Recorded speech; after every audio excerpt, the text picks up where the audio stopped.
Latest surge of undocumented families into Arizona is considered a humanitarian crisis. As local groups help to shelter and feed those who are seeking asylum, state leaders warn we need a permanent solution. We've got team coverage for you tonight on the border crisis. We begin with David Caltabiano, who spoke with a group trying to help these immigrants. David?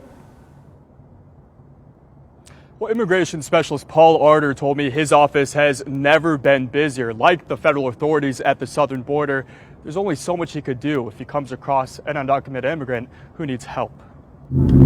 At Phoenix's Fuente Missions, we're projecting the busiest month since we started some 35 years ago. Program Director Paul Arter will tell you a part of the reason is tax season.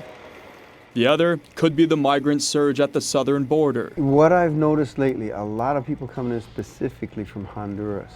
And I had wondered why young men, especially even sometimes young women, are feeling in danger from gang activities, organized crime. The stories stay with him. One young woman came in her 20s and said that she remembered as a 3 or 4-year-old coming through a tunnel with her, holding her mama's hand. People who abandoned what little they had to make the dangerous trip to a better life in America. I put myself in that position. You know, what would it take for me just to grab a backpack and walk away from my house and my job and the rest of my family and just show up in another country hoping they'll accept me and give me a helping hand.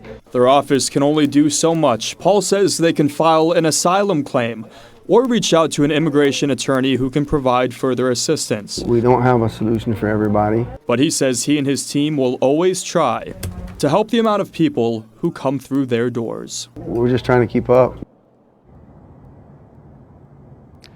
And while Paul says he'll always try to help undocumented immigrants, he does not endorse or tell people to break the law. Heather.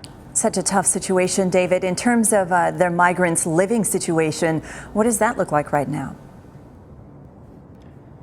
Well, tonight that we're learning right here in the valley outside of downtown Phoenix, churches are taking in asylum seekers and refugee centers until they get a ticket to get where they're trying to go across the country. Yeah, they have relatives all over the country, many of them, but finding the money for those tickets, either a bus ticket or a plane ticket, that's expensive and another hurdle for these folks to face. Thank you so much.